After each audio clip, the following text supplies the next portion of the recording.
Rejection and feedback. We are so afraid to ask people to help us.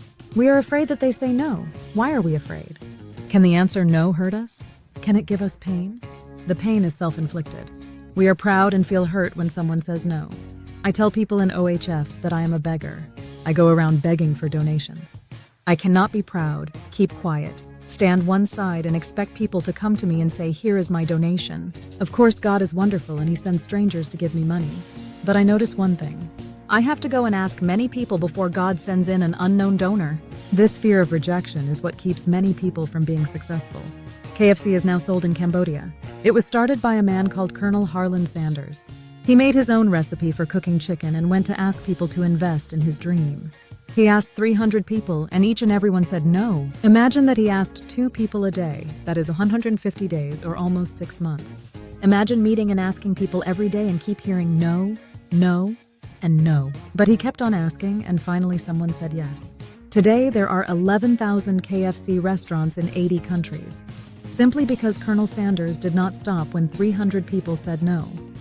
Many of us will give up after 2 people say no. How many will continue after 10 people said no? Not many. That is why so few people are successful. This is the power of dreams and persistence. A writer, Stephen King, almost wanted to throw his book, Carrie, into the garbage. He approached many publishers and all said not interested. He threw it away, but luckily his wife took it out from the garbage. Carrie was printed by a publisher, sold 4,000 copies, and was made into a blockbuster movie. When someone says no, don't give up, keep on trying. I see so many people give up because a few people say no. The founders have to hear many no's before someone said yes and invested in their book or business. Feedback is important. One person thought she made very good cakes and went to start a shop to sell her cakes.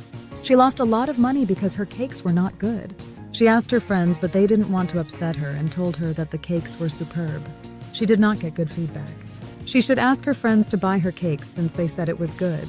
If they didn't want to buy, then it is no good. Ask people who are not your friends, or ask your friends to ask their friends. The best way is to ask your friends to help you sell your cakes. If the feedback is negative and tells you that you have failed, acknowledge the failure and write down the reasons and causes. Learn from your failure and write down how you can do things better the next time.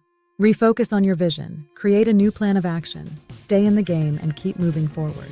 You are going to make lots of mistakes, so don't stop. Everything in the world becomes easy when you practice hard enough. There is a woman who was born with no hands, but she can do everything with her legs. She can write a letter with a pen using her toes and fold the letter and put into an envelope. She can hold a knife with her toes, chops chicken and vegetables and fry them. She can wash hair with a brush. She can dress her daughter. Nothing is difficult if you practice hard enough. If you don't know about computers, keep asking. Keep a book of questions and ask. If I come to Cambodia and you happen to meet me, take out that book of questions and ask. Ask your instructors and friends why you are learning so slowly. Get their feedback and listen to their advice. Don't be proud and poor. Better to be humble and rich.